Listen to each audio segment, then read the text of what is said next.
Hello, my dear students of PG Semester 1। ये जो मैं लेक्चर लेने जा रही हूँ वो आपका पेपर CC1 का है, यूनिट 4। ठीक है, इनऑर्गेनिक का पार्ट है ये, और इस चैप्टर का नाम है reaction mechanism of inorganic complexes. ठीक है, तो सिलेबस के अकॉर्डिंग इसमें आपको पहले हमें लेबेलिटी और इनर्टनेस ऑफ द कॉम्प्लेक्स के बारे में बताना है कि लेबाइल कॉम्प्लेक्स क्या होता है, इनर्ट कॉम्प्लेक्स क्या होता है। ठीक है, उससे पहले मैं आपको ये डायग्राम दिखा दूँ। ठीक है, हम इनऑर्गेनिक कॉम्प्लेक्सेस के बारे में बात कर रहे हैं, और जब हम इनऑर्गेनिक कॉम्प्लेक्सेस के बारे में बात कर रहे हैं तो आप अपने माइंड में एक इमेज बना लीजिए। जैसे अगर ऑक्टाहेड्रल कॉम्प्लेक्स की हम बात करते हैं तो ये आपका ऑक्टाहेड्रल कॉम्प्लेक्स है, माने कि जो हमारा मेटल आयन है वो 6 लिगेंड के थ्रू कॉम्प्लेक्स बनाया है। ठीक है, Ma6, ओके, Ma6 या फिर MX6, इस टाइप का जो आपका कॉम्प्लेक्स बनता है वो क्या बनाता है, ऑक्टाहेड्रल कॉम्प्लेक्स बनाता है। ये आपका स्ट्रक्चर इसका दिख रहा है। हम जो reaction mechanism in inorganic complexes पढ़ने जा रहे हैं उसमें जनरली हम लीगेंड रिप्लेसमेंट के बारे में पढ़ेंगे। ठीक है, जैसे कि फॉर एग्जांपल हम ये देख रहे हैं, ये हमारा ऑक्टाहेड्रल कॉम्प्लेक्स है, वो भी Ma5B टाइप का। ठीक है, मीन्स 5 लिगेंड्स इसके सेम है और एक लिगेंड इसका जो B है वो डिफरेंट है। तो हम जो यहाँ पे आपको रिएक्शन मैकेनिज्म बताने जा रहे हैं, जो आपका टॉपिक है वो किस चीज़ से डील कर रहा है, पहले ये चीज़ अपने माइंड में आप लोग फिट कर लीजिए। हम इसमें जनरली रिप्लेसमेंट मैकेनिज्म पढ़ने जा रहे हैं कि हम किसी लीगेंड, कोई बाहर के लीगेंड को अगर ऐड करते हैं तो उसका क्या मैकेनिज्म है। ठीक है, और भी चीज़ें इसमें हैं, उसको हम लोग पढ़ेंगे। बेसिक हाइड्रोलिसिस है, एसिडिक हाइड्रोलिसिस है, आपके सिलेबस में जो भी पार्ट है इसमें। तो सबसे पहले जो हम पढ़ेंगे वो क्या है, वो सब्स्टिट्यूशन पढ़ेंगे। और हम ये जो लेबेलिटी और इनर्टनेस की बात कर रहे हैं वो सब्स्टिट्यूशन के लिए बात कर रहे हैं। ठीक है, जैसे कि हमें अगर इस बी जो हमारा लिगेंड है, अगर हमें इसको चेंज करके यहाँ पे हमें Y लिगेंड लगाना हो, ठीक है, बी लिगेंड को हटा के हमें Y लिगेंड को लगाना हो, इसके लिए हमारा ये ऑक्टाहेड्रल कॉम्प्लेक्स कितना एक्टिव है, कितना लबाइल है, लबाइल है या इनर्ट है। ठीक है, लबाइल मतलब कि वो रिएक्शन को करने के लिए बहुत आतुर है।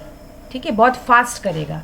इनर्ट है मीन्स कि वो जल्दी नहीं करेगा, वो धीरे धीरे करेगा। तो ये आपका लेबेलिटी और इनर्टनेस है। किसके रिस्पेक्ट में, ऑक्टाहेड्रल कॉम्प्लेक्स या स्क्वायर प्लेनर कॉम्प्लेक्स, आपके सिलेबस में स्क्वायर प्लेनर कॉम्प्लेक्स भी है, तो उनका जो सब्स्टिट्यूशन रिएक्शन या कोई और रिएक्शन मैकेनिज्म हम पढ़ रहे हैं उसके प्रति लेबेलिटी और इनर्टनेस क्या होता है वो हम देखने जा रहे हैं। ठीक है, तो ये डायग्राम मैं इसलिए दिखा रही हूँ ताकि आपके इमेज, दिमाग में एक इमेज बन जाए कि हम जो बात करने जा रहे हैं, हम जो लेक्चर आपको बताने जा रहे हैं, जो चैप्टर पढ़ाने जा रहे हैं वो इन्हीं से रिलेटेड है। ठीक है, और एक और ये तो हम लोग पढ़े ही हैं ऑक्टाहेड्रल कॉम्प्लेक्सेस में। ठीक है, क्या होता है जब लीगेंड अप्रोच करता है तो जो हमारे जो डी ऑर्बिटल्स हैं, ठीक है, डी ऑर्बिटल्स कितने होते हैं, 5 होते हैं, dxy, dyz, dzx, dx² - y² और dz²। तो ये डी ऑर्बिटल्स की डीजेनरेसी जो होती है, लिगेंड जब अप्रोच करते हैं मेटल को, हमारा जो मेटल है और लिगेंड जब उसको अप्रोच करते हैं तो जो डी ऑर्बिटल है वो जो सेम एनर्जी के होते हैं, ठीक है, जो सेम एनर्जी के होते हैं उसको हम डीजेनरेसी कहते हैं। ठीक है, it is degenerated means it has same level of energy. ठीक है, तो हमारे शुरू में क्या होते हैं, मेटल के डी ऑर्बिटल डीजेनरेट रहते हैं, और जब लिगेंड उसको अप्रोच करता है तो ये जो डीजेनरेसी होती है वो ख़त्म हो जाती है और हमारा डी ऑर्बिटल 2 भाग में बढ़ जाता है।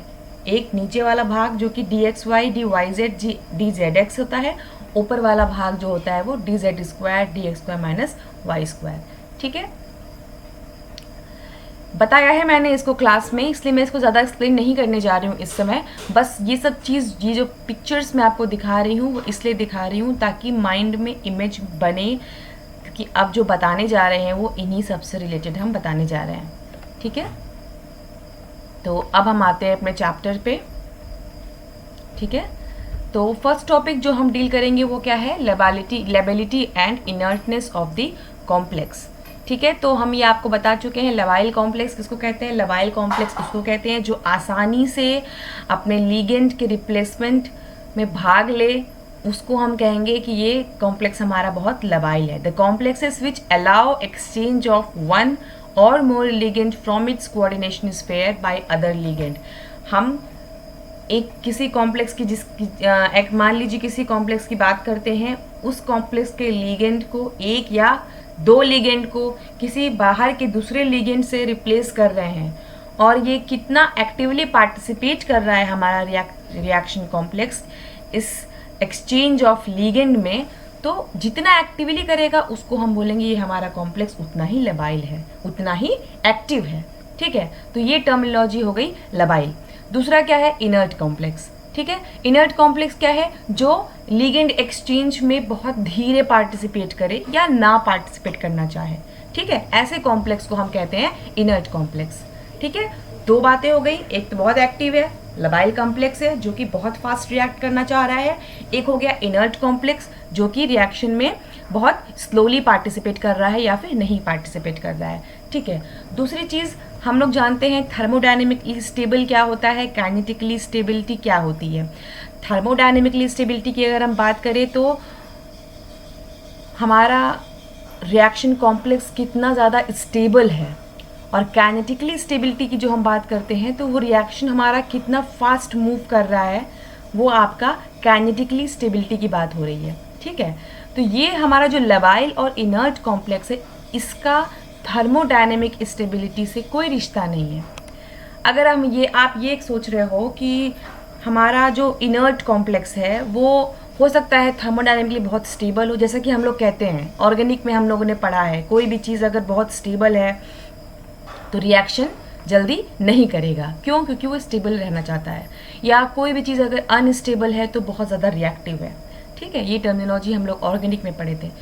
यहाँ पे हम वही रिएक्टिविटी जो है वो लबाइलिटी और इनर्टनेस की रिस्पेक्ट में बोल रहे हैं। ठीक है, तो यहाँ पे ऐसा नहीं है कि अगर हमारा कोई रिएक्शन कॉम्प्लेक्स थर्मोडायनेमिकली बहुत स्टेबल है तो वो इनर्ट होगा, ऐसा नहीं है। ठीक है, जैसे कि मैंने यहाँ दिखाया है एक एग्जाम्पल, यहाँ देख सकते हैं आप लोग।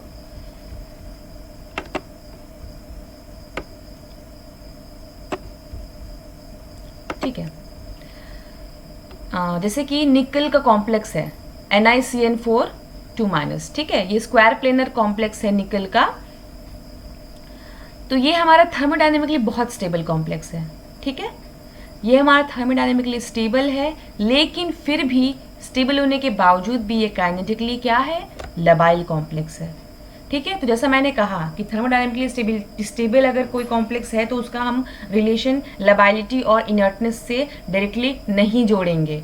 ठीक है, तो अगर हमारा निकल जो कॉम्प्लेक्स है वो थर्मोडायनेमिकली स्टेबल है लेकिन वो काइनेटिकली लबाइल है, वो देखिए आप यहाँ रिएक्शन जो दिखा रहे हैं हम यहाँ पे, हमने साइनाइड का वो लिया है, क्या कहते हैं, कार्बन 14 लिया है हमने यहाँ पे, इसका आइसोटोप लिया है, और उससे हम जब इसका रिएक्शन कराते हैं तो एक साइनाइड जो नॉर्मल है इसमें वो यहाँ बाहर निकल जा रहा है CN- के रूप में, और CN जो 14 है, ठीक है, जो उसका आइसोटोप है वो यहाँ पे लग जा रहा है उसकी जगह, मतलब रिप्लेस हो जा रहा है। एक CN- लीगेंड हमारा CN14- लीगेंड से रिप्लेस हो जा रहा है। ये रिएक्शन बहुत फास्ट हो रहा है, तो ये बता रहा है कि थर्मोडायनेमिकली स्टेबल होने के बावजूद भी ये हमारा रिएक्शन दे रहा है, इसका मतलब कि क्या है, लबाइल है। ठीक है, अब समझ में आ रहा होगा लबाइलिटी और इनर्टनेस कॉम्प्लेक्स की रिएक्टिविटी के बारे में है, कितना रिएक्टिव हमारा कॉम्प्लेक्स है। ज़्यादा रिएक्टिव है means it's more labile, less reactive है तो ये हमारा लेस लेबाइल है। किस बेसिस पे हम कहते हैं कि ये हमारी लेबिलिटी है, उसको एक्सप्लेन करने के लिए दो थ्योरी दी गई है, एक वैलेंस बॉन्ड थ्योरी है और एक क्रिस्टल फील्ड थ्योरी है। ठीक है, इससे आप लोग पहले से परिचित होंगे, जब हम लोग कोऑर्डिनेशन केमिस्ट्री पढ़ते हैं तो उसमें भी हम लोगों ने पढ़ा है इसके बारे में। तो कोई कॉम्प्लेक्स, किसी भी कॉम्प्लेक्स की जो ये लेबिलिटी और इनर्टनेस है उसको एक्सप्लेन करने के लिए भी ये दोनों थ्योरी लाई गई है, जिसमें से कि पहला हमारा क्या है, वैलेंस बैंड थ्योरी कॉम्प्लेक्स। ठीक है, वैलेंस बैंड थ्योरी कॉम्प्लेक्स हमारा बताता तो है इनर्टनेस और लेबलिटी के बारे में, लेकिन वो इतना भी अच्छा एक्सप्लेन नहीं कर पाता है, बहुत से एक्सेप्शन इसमें रह जाते हैं। तो इसीलिए क्रिस्टल फ्यूल थ्योरी जो मोस्ट एक्सेप्टेड है, और वो हमारा जो है सेटिस्फैक्टरीली एक्सप्लेन करता है लेबलिटी और इनर्टनेस कॉम्प्लेक्स का। ठीक है, तो वैलेंस बॉन्ड थ्योरी क्या कहता है ये हम लोग देखते हैं इसमें। ठीक है,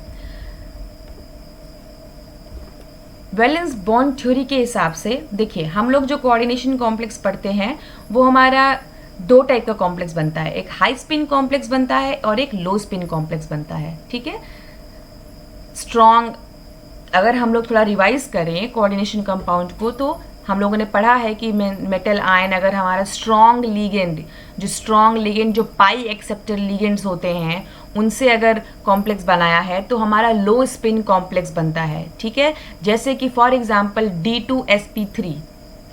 ठीक है, D2sp3 और दूसरा इसका होता है sp3d2। ठीक है, sp3d2 क्या है, ऑक्टाहेड्रल है। ठीक है, और D2sp3 इसका क्या है, इनर कॉम्प्लेक्स है, लो स्पिन कॉम्प्लेक्स है। sp3d2 क्या है, हाई स्पिन कॉम्प्लेक्स है। ठीक है, जहां पे हम अंदर वाला D ले लेते हैं, ठीक है, जहां पे हम अंदर वाला D ले लेते हैं तो 3D मतलब ले रहे हैं। ठीक है, 3D 4s 4p इस तरीके से अगर ले रहे हैं तो ये आपका इनर कॉम्प्लेक्स हो गया। और अगर हम sp3d ले रहे हैं माने 4s 3d और 3p, ठीक है, तो ये आपका क्या हो गया, हाई स्पिन कॉम्प्लेक्स हो गया। ठीक है,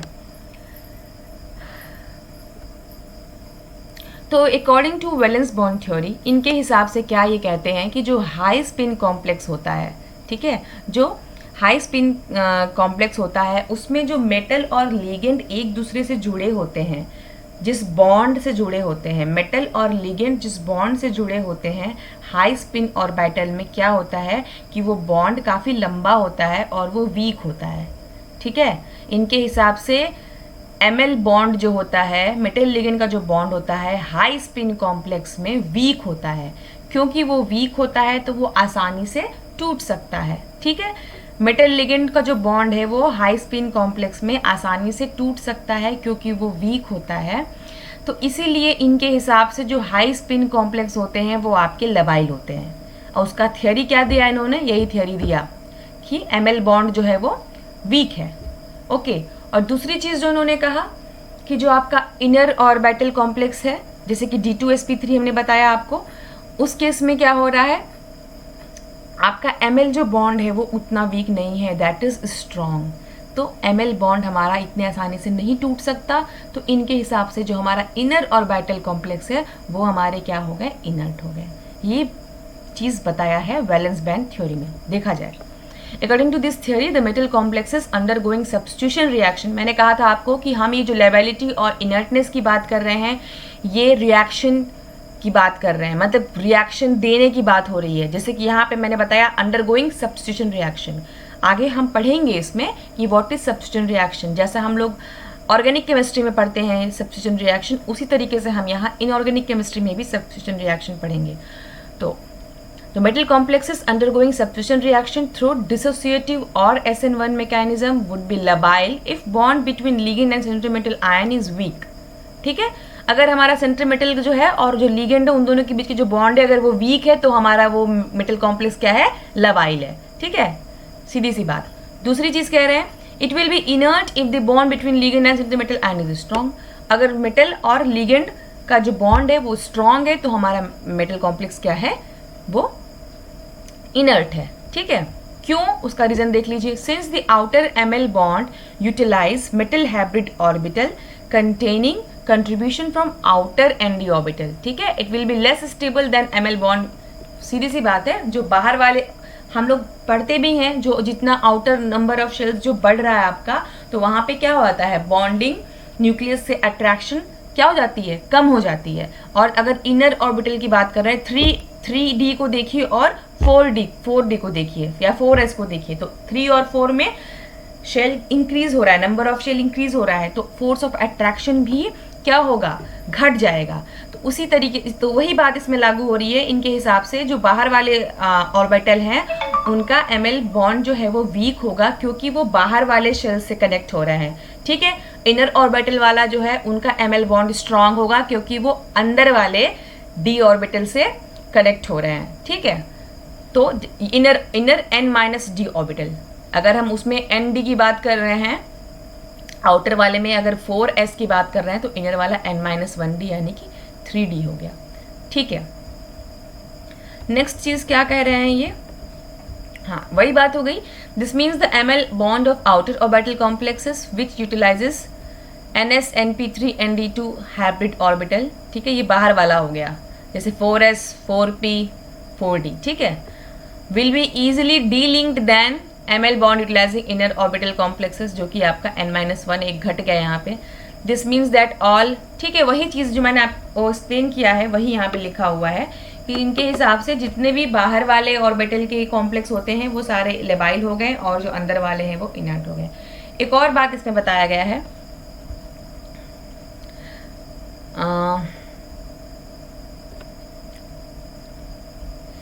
जैसे कि अगर हम सब्स्टिट्यूशन की बात कर रहे थे, सब्स्टिट्यूशन मतलब कि किसी एक लिगेंड को हम दूसरे लिगेंड से सब्स्टिट्यूट कर दें, मतलब कोई एक लिगेंड जो हमारे पास पहले से प्रेजेंट है मेटल के साथ, उसको हम हटा के बाहर से वहाँ दूसरे लिगेंड को अटैच करा दें, ठीक है। तो जैसा कि मैंने कहा कि जब सब्स्टिट्यूशन पढ़ेंगे तो उसका मैकेनिज्म भी पढ़ेंगे। जैसा ऑर्गेनिक में SN1 होता है, SN2 होता है, वैसे हमारे इनऑर्गेनिक रिएक्शन मैकेनिज्म में भी सब्स्टिट्यूशन SN1 और SN2 होता है, ठीक है। तो एक बात जो उन्होंने कहा है यहाँ पे ये है कि this tell us, third point देखिए, this tell us that the ml bond in inner orbital complex will be very strong, ठीक है। So substitution in such complex will follow SN2 associative mechanism. It also follows that the, इनके हिसाब से देखिए, अब हम थोड़ा सा यहाँ बता देंगे सब्स्टिट्यूशन के बारे में कि जब सब्स्टिट्यूशन हम लोग इसे पढ़ेंगे तो वो भी SN1 होता है और SN2 होता है। SN1 जो होता है वो डिसोसिएटिव मैकेनिज्म से होता है, SN2 जो होता है वो एसोसिएटिव मैकेनिज्म से होता है, ठीक है। डिसोसिएटिव मतलब जहाँ पे चीज़ें टूट के अलग हो जाएं, ठीक है। तो SN1 में इसमें क्या होता है कि हमारा कॉम्प्लेक्स जो लिगेंड है वो पहले टूट के अलग हो जाता है, डिसोसिएट कर जाता है, और दूसरे स्टेप में लिगेंड जो है बाहर वाला वो उस पर अटैक करता है, ठीक है। SN1 मैकेनिज्म डिसोसिएशन के थ्रू होता है, इसलिए इसको हम डिसोसिएटिव मैकेनिज्म कहते हैं। SN2 मैकेनिज्म में ऐसा नहीं होता है कि पहले आपका टूट गया लिगेंड अंदर वाला फिर बाहर से ऐड हो रहा है, ऐसा नहीं होता है। इसमें क्या होता है, पहले बाहर वाला आके ऐड हो जाता है, ठीक है। एसोसिएटिव मैकेनिज्म है ये, बाहर से जो लिगेंड यूज कर रहे हैं वो हमारे मेटल कॉम्प्लेक्स में ऐड हो जा रहा है, और उसके सेकेंड स्टेप में हमारा जो है वो अंदर वाला जो लिगेंड पहले से प्रेजेंट है जिसको हटना है वो हट जाता है, ठीक है। आगे इसको और डिटेल में समझाएंगे, लेकिन वो यहाँ आ गया है तो इसलिए इतना मुझे बताना पड़ा आपको। तो SN2 मैकेनिज्म जो है वो एसोसिएशन मैकेनिज्म के थ्रू होता है, पहले एसोसिएट होता है फिर बाहर निकलता है। SN1 मैकेनिज्म डिसोसिएटिव मैकेनिज्म के थ्रू होता है, पहले हमारा जिस लिगेंड को निकलना है बाहर वो निकल जाता है, डिसोशिएट हो गया, और सेकेंड स्टेप में जो नया लिगेंड आके ऐड करेगा वो ऐड होता है, ठीक है। तो क्योंकि SN1 जो मैकेनिज्म है उसमें पहले बॉन्ड टूटना होता है, ML बॉन्ड पहले क्या होगा, टूटेगा। तो इनके हिसाब से, VBT के हिसाब से, क्योंकि हमारा ML बॉन्ड टूटेगा SN1 मैकेनिज्म में, तो टूटने के लिए उसको वीक होना पड़ेगा, ठीक है। ML बॉन्ड वीक होगा तब तो पहले टूटेगा। तो इनके हिसाब से जो आउटर ऑर्बिटल वाले कॉम्प्लेक्स होते हैं उनका ML बॉन्ड वीक होता है, मेटल और लिगेंड बॉन्ड, ठीक है। तो वो वीक होता है तो वो कौन सा मैकेनिज्म फॉलो करेगा, वो SN1 डिसोसिएटिव मैकेनिज्म फॉलो करेगा। क्लियर है?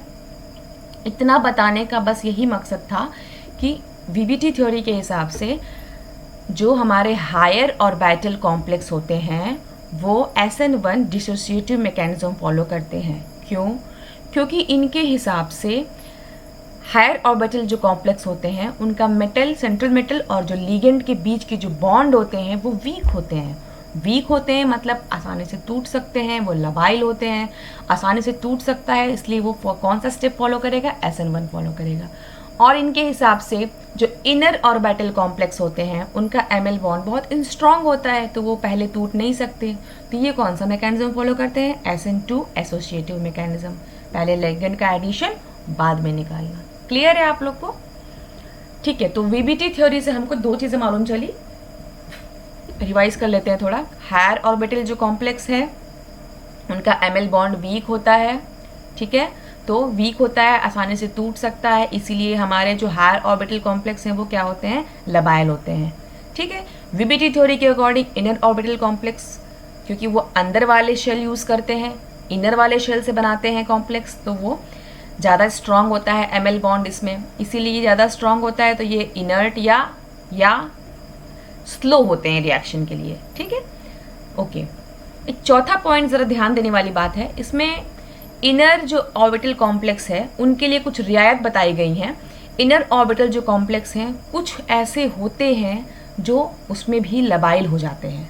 ठीक है, इनर ऑर्बिटल कॉम्प्लेक्स के कुछ कॉम्प्लेक्स ऐसे हैं जो लबाइल हो जाते हैं और कुछ कॉम्प्लेक्स ऐसे हैं जो एकदम से इनर्ट हो जाते हैं। वो दो कंडीशन है, और वो क्या कंडीशन है वो यहाँ बताया जा रहा है। ठीक है, इनर ऑर्बिटल कॉम्प्लेक्स जैसे कि D2sp3 की हम बात कर रहे हैं। ओके, डी ऑर्बिटल जो आपका होता है वो उसके 3 ऑर्बिटल्स होते हैं, DXY 5 कुल होते हैं, लेकिन हमारा जो यहाँ पे यूज हो रहा है वो 3 है जो हाइब्रिडाइजेशन में यूज हो रहा है, DXY, DYZ और DZX।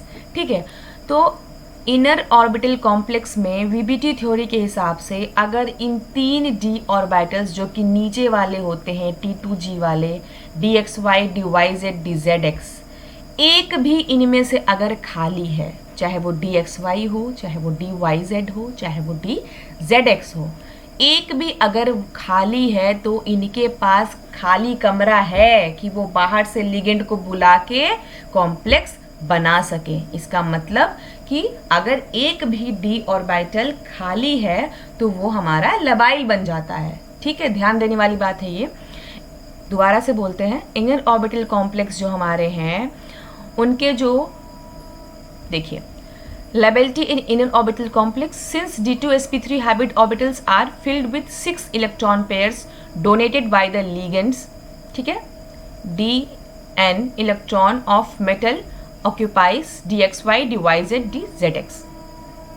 ठीक है, तो ये हमारे जो d ऑर्बिटल्स हैं ये 6 लिगेंड से भरे होते हैं, 2 2 2 2 4 2 6, कुल 6 हो जाएंगे। ठीक है, तो अगर इन DXY, DYZ, DZX में से एक भी, if any one of the following orbitals is empty, it can accept another electron pair and conform 7 coordinated intermediate which is necessary for associative। ठीक है, वही बात है, इसमें एक भी अगर ऑर्बिटल D वाला खाली है हमारा तो वो लिगेंड के इलेक्ट्रॉन्स को एक्सेप्ट कर सकता है ताकि एसोसिएटिव मैकेनिज्म से वो अपना लेबलिटी दिखा सके, SN2 मैकेनिज्म के थ्रू वो सब्स्टिट्यूशन में कर सके। ठीक है, और दूसरी चीज़ क्या कह रहा है कि अगर DXY, DYZ और DZX में से सारे अगर कम से कम एक इलेक्ट्रॉन हो, ठीक है, तो हमारा ये बाहर का इलेक्ट्रॉन लिगेंड का एक्सेप्ट नहीं कर सकता और उस समय वो टोटली क्या होगा, इनर्ट होगा।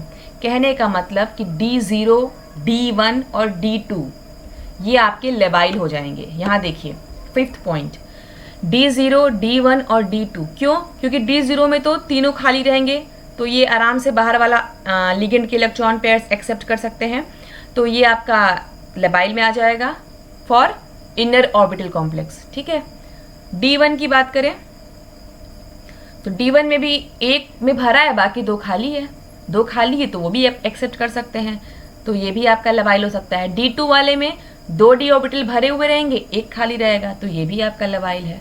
आगे चलते हैं D3 में, क्योंकि तीनों डी ऑर्बिटल्स में एक एक इलेक्ट्रॉन भरे होंगे, एक भी खाली नहीं होंगे, तो ये आपके टोटली इनर्ट में आ जाएंगे। उसी तरीके से D4, D5 और D6। ये जो मैंने नीचे 5 और 6 पॉइंट लेबाइल और इनर्ट का बताया है, ये किसके लिए है? ये specially for inner orbital complex के लिए है। ठीक है, तो फिर से वीबीटी थ्योरी को जरा रिवाइज करें। वीबीटी थ्योरी हमारा 2 बातें कहता है, पहला high orbital complex is totally labile, दूसरा इनर ऑर्बिटल कॉम्प्लेक्स वाले जो होते हैं वो लेबाइल नहीं होते हैं। ठीक है, अब इसमें भी इन्होंने 2 रियायतें दी हैं कि इनर ऑर्बिटल कॉम्प्लेक्स में भी कुछ ऐसे होते हैं जो लेबाइल होते हैं और कुछ ऐसे होते हैं जो बिल्कुल ही इनर्ट होते हैं। उस क्या कंडीशन है कि एक भी डी ऑर्बिटल्स आपके जो हैं अगर वो खाली हैं तो वो बाहर के लिगेंड्स के इलेक्ट्रॉन पेयर को एक्सेप्ट कर सकते हैं, इसलिए वो लेबाइल हो जाते हैं, और अगर तीनों ही डी ऑर्बिटल्स कम से कम एक इलेक्ट्रॉन से भरे हुए हैं तो आपका वो इनर्ट, टोटली इनर्ट। ठीक है, तो ये हम यहाँ पे वीबीटी थ्योरी मैंने यहाँ बता दिया आप लोगों को। अच्छा, मैंने कहा था कि इससे अच्छा आपका क्रिस्टल फील्ड थ्योरी है, क्योंकि वीबीटी थ्योरी काफ़ी कुछ नहीं एक्सप्लेन कर सकता है। जैसे कि यहाँ पे Ni2+, निकल D2+, जो कि आपका D8 होता है, वीबीटी थ्योरी के हिसाब से लवाइल है। ठीक है, लवाइल है क्यों? क्योंकि sp3d2 कॉम्प्लेक्स में आता है ये, इनके हिसाब से, वीबीटी के हिसाब से। पर ये हम लोग जानते हैं कि D8 sp3d2 में नहीं आता। ठीक है, लेकिन एक्सपेरिमेंटली देखा गया कि ये आपका इनर्ट है। तो ये कैसे एक्सप्लेन होगा? ये क्रिस्टल फील्ड थ्योरी से होगा। तो सेकंड आपका आता है क्रिस्टल फील्ड थ्योरी, जो कि लेबाइल और इनर्टनेस के बारे में आपको बताएगा। ठीक है, तो क्रिस्टल फील्ड थ्योरी पे आते हैं। अब क्रिस्टल फील्ड थ्योरी को जानने के लिए हमको दो चीज़ें जाननी जरूरी है। पहली चीज़ एक्टिवेशन एनर्जी और दूसरी चीज़ क्रिस्टल फील्ड एक्टिवेशन एनर्जी। ठीक है, दोनों में क्या डिफरेंस है? पहला, activation energy, it is defined as energy required for the transformation of the reaction complex into transition. कोई भी रिएक्शन हम करते हैं तो रिएक्टेंट से पहले वो कहाँ जाता है? ट्रांजिशन स्टेट पे जाता है। ट्रांजिशन स्टेट के बाद वो जाता है, बनाता है प्रोडक्ट आपका। ठीक है, तो सिंपल एक्टिवेशन एनर्जी क्या होता है कि कोई भी रिएक्टेंट हमारा अगर प्रोडक्ट में कन्वर्ट हो रहा है तो उसको एक प्रॉपर एनर्जी बैरियर जो है वहां पे क्रॉस करना होता है। ठीक है, तो ये जो पार्ट आपका है वो एक्टिवेशन एनर्जी है। ये जो डिफरेंस है रिएक्टेंट का और प्रोडक्ट के जो बीच का जो डिफरेंस है, दैट इज एक्टिवेशन एनर्जी। ठीक है, तो वो एनर्जी जो हमारे रिएक्टेंट को चाहिए रिएक्टेंट से ट्रांजिशन स्टेट तक पहुंचने के लिए, ठीक है, उसको हम कहते हैं एक्टिवेशन एनर्जी नॉर्मल केस में। दूसरा है आपका क्रिस्टल फील्ड एक्टिवेशन एनर्जी। ये क्या चीज होता है? CFSE हम लोगों ने पढ़ा है, क्रिस्टल फील्ड स्टेबलाइजेशन एनर्जी पढ़ा है हम लोगों ने, मैंने आपको पढ़ाया है जब हम लोग ऑक्टाहेड्रल स्ट्रक्चर्स के बारे में, सॉरी, ऑक्टाहेड्रल कोऑर्डिनेशन कंपाउंड्स के बारे में बात करते हैं। तो D1 का कितना CFSE है, D2 का कितना CFSE है, वो निकालते हैं ना। बैरी सेंटर होता है बीच में, डेल्टा O होता है।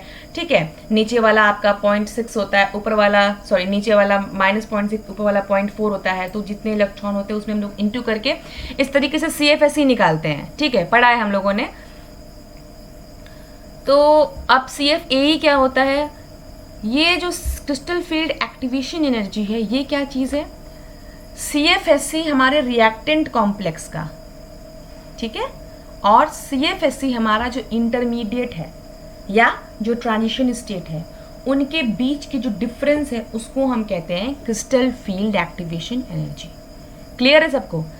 दो चीज़ें हो गई इसमें। एक, दो लोगों की बात कर रहे हैं, एक तो रिएक्टेंट कॉम्प्लेक्स, रिएक्शन के पहले की बात हो रही है, और दूसरा जो इंटरमीडिएट बन रहा है, ट्रांजिशन स्टेट बन रहा है। ठीक है, क्योंकि यहाँ पे हम लोग कोऑर्डिनेशन कंपाउंड के बारे में बात कर रहे हैं, तो रिएक्टेंट कॉम्प्लेक्स की ज्योमेट्री दूसरी होगी, और जब वो ट्रांजिशन में फॉर्म होगा, इंटरमीडिएट बनेगा, तो उसकी जो ज्योमेट्री होगी वो दूसरी होगी। ठीक है, क्योंकि ज्योमेट्री में अंतर आएगा। जैसे कि हम अगर CFSE निकालते हैं ऑक्टाहेड्रल का, तो वो दूसरा अलग निकलता है। अगर हम CFSE टेट्राहेड्रल का निकालेंगे तो वो डिफरेंट होगा। अगर हम CFSE स्क्वायर प्लेनर ज्योमेट्री का निकालेंगे तो वो डिफरेंट होगा। ठीक है, मेरी बात समझ में आ रही है आप लोगों को? तो ये ज़रूरी नहीं है, इसमें आपका जो रिएक्टेंट कॉम्प्लेक्स है और जो ट्रांजिशन बनता है, ट्रांजिशन कॉम्प्लेक्स बनता है, इंटरमीडिएट बनता है, वो दोनों की ज्योमेट्री में अंतर होता है। ठीक है, तो दोनों की ज्योमेट्री में अगर अंतर है तो दोनों का क्रिस्टल फील्ड स्टेबलाइजेशन एनर्जी भी डिफरेंट होगा। ठीक है, और ये क्रिस्टल फील्ड एक्टिवेशन एनर्जी क्या हो गया? इनके CFSE और ट्रांजिशन स्टेट के CFSE के बीच का जो डिफरेंस है। CFAE क्या है? CFSE of intermediate minus CFSE of reacting complex. ठीक है, अब सबको समझ में ये चीज़ आ गई होगी कि क्या डिफरेंस है केवल एक्टिवेशन एनर्जी में और क्रिस्टल फील्ड एक्टिवेशन एनर्जी में। ओके, तो कुछ एजम्पशन माने गए हैं CFSE के कैलकुलेशन के लिए, ठीक है, जिससे कि हमारा CFAE कैलकुलेट कर सके। क्या है देखते हैं। First point, geometry of the reacting complex is assumed octahedral even if the 6 ligand are not identical. ठीक है, हमारा जो 6 लिगेंड्स मेटल से अटैच्ड हैं वो चाहे सेम हो चाहे वो डिफरेंट हो, फिर भी हम ये मान के चल रहे हैं कि हमारी जो ज्योमेट्री होगी कॉम्प्लेक्स की वो क्या होगी? ऑक्टाहेड्रल होगी। दूसरा क्या है? Inter electronic repulsion among d orbital is assume to be negligible. d orbitals में जो इलेक्ट्रॉन्स हैं उनके बीच की जो रिपल्शन है उसको हम ना के बराबर मान रहे हैं। तीसरी चीज़ क्या है? dq डी क्यू क्या होता है, वो जो बैटरी सेंटर का जो हम लोग, डी क्यू यूनिट है, ठीक है। जैसे कि हमारा जो ये T2G है आपका और EG है आपका, ठीक है। T2G और EG के जो बीच का जो डिफरेंस है, जिसको हम डेल्टा O से कहते हैं या फिर DQ से, 1 delta O is equal to 10 DQ। It is a unit of measuring the energy of octahedral complex, CFSE energy. तो इनके हिसाब से क्या है कि जो रिएक्टिंग कॉम्प्लेक्स है उनका DQ और इंटरमीडिएट का जो DQ है वो दोनों क्या होंगे, सेम होंगे, ठीक है। चौथी चीज़, जॉन टेलर डिस्टॉर्शन को भी इन्होंने ना के बराबर माना है, ठीक है। ये सब चीज़ मानते हुए ये लोग CFAE कैलकुलेट किया जाएगा हमारा, ठीक है। और ये सब चीज़ जो है वो होते हैं actually, Jahn Teller distortion octahedral complex में होता है, ठीक है। लेकिन हम इसमें क्या मानेंगे, नहीं होता है, उसको ना के बराबर मान के चलेंगे, ठीक है। लास्ट क्या है, अगर हमारा CFAE की जो वैल्यू निकल रहा है, क्रिस्टल फील्ड एक्टिवेशन एनर्जी की जो वैल्यू आती है, अगर वो नेगेटिव आती है तो उसको हम 0 ही मान के चलेंगे, ठीक है। अब आ जाते हैं हम लोग क्रिस्टल फील्ड थ्योरी पे आफ्टर दिस मच एजम्पशन, ठीक है। तो यहाँ पे वही चीज़ हो गई, इफ द हाँ अगर CF, हाँ इसमें क्या हो रहा है देखिए, सॉरी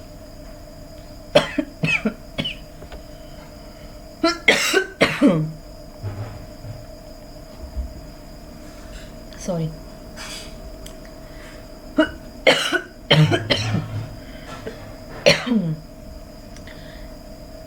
तो क्रिस्टल फील्ड थ्योरी के हिसाब से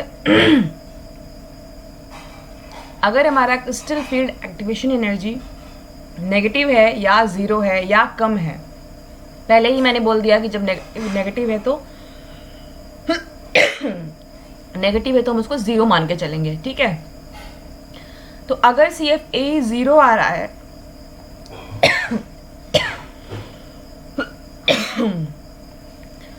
तो रिएक्टिंग कॉम्प्लेक्स को बहुत एनर्जी कम चाहिए, sorry I will continue tomorrow, okay.